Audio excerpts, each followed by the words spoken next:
আপনার সাথে কি আমার প্রেমের সম্পর্ক নেই যে আপনার সাথে আমি রাগ মান অভিমান করবো? আপনার সাথে আমার কি কোনো সম্পর্ক আছে? না না না না, আমি বললাম তো আমি আপনার বোনের মতো, বড় বোন বা ছোট বোন যেটাই বলেন। বোনের মতো হইলে কেউ ভাই বোনের কনভারসেশন নিয়ে পাবলিক করে নাকি? আমি আমি আমি 200 বার সরি, আমি সরি বলতেছি ভাই, মাপ চাচ্ছি।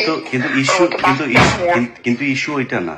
ইস্যু হচ্ছে যে আপনি যে গেম খেলতেছেন, আপনাকে সেইটার জন্য আপনাকে সবার সামনে সরি বলতে হবে যে আপনি আপনার শ্বশুর আপনাকে কখনোই যৌন হয়রানি করতে চান না। এটা আপনাকে স্বীকার করতে হবে।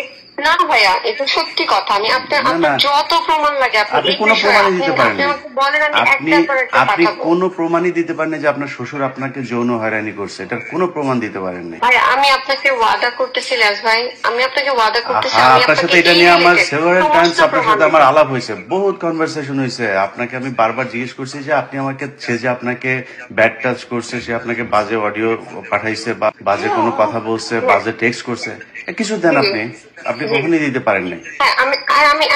আমি যেটা আপনাকে ওয়াদা করতেছি আমি দিব, আমি সেটা ওয়াদা করতেছি। আপনি এটা থাকলে আপনি এতদিনে বহুবারই দিয়ে দিতেন। হ্যাঁ, তো আপনি সেদিন আপনার সাথে আমার না লিসেন আপনার সাথে সেদিন আমার কথা হলো, আপনাকে আমি বললাম যে আপনার এই বিষয়গুলো নিয়ে আমি আপনারা লাইভে থাকবো, আমরা কথা বলবো। আপনি বললেন যে না, আপনি বহুদিন ধরে আমার সাথে লাইভে আসতে চান। আমি যখন রাজি আপনাকে বললাম, তখন আপনি বললেন যে ওকে আমি পরে আসবো, এখন আসবো না। ব্যাস, এরপরে আপনি আবার ফের কল করলেন, কল করে বললেন যে ভাইয়া আপনি কি আমার কথাগুলো এতক্ষণ রেকর্ড করছেন, আপনি আমার কথাগুলো আপনি কোথাও পাবলিক করেন না।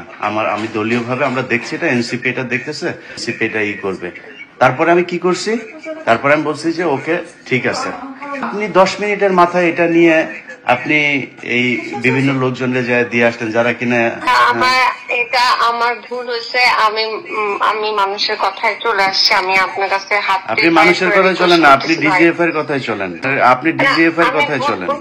নো, আপনাকে ভুল স্বীকার করতে হবে, মূল ভুল স্বীকার করতে হবে আপনাকে। আপনি ডিজিএফ এর টাকা নিয়ে তারপরে এনসিপির পোলাপানের ন্যাংটা করতে গেছেন, এটা আপনাকে স্বীকার করতে হবে। আপনি শ্বশুরের সম্পত্তির জন্য শ্বশুরের বিরুদ্ধে একটা মিথ্যা এলিগেশন দিচ্ছেন, যেটা ভয়ঙ্কর রকমের একটা খারাপ জিনিস, যেটা লোকটা সহ্য করতে পারে না। এটা স্বীকার করতে হবে আপনাকে।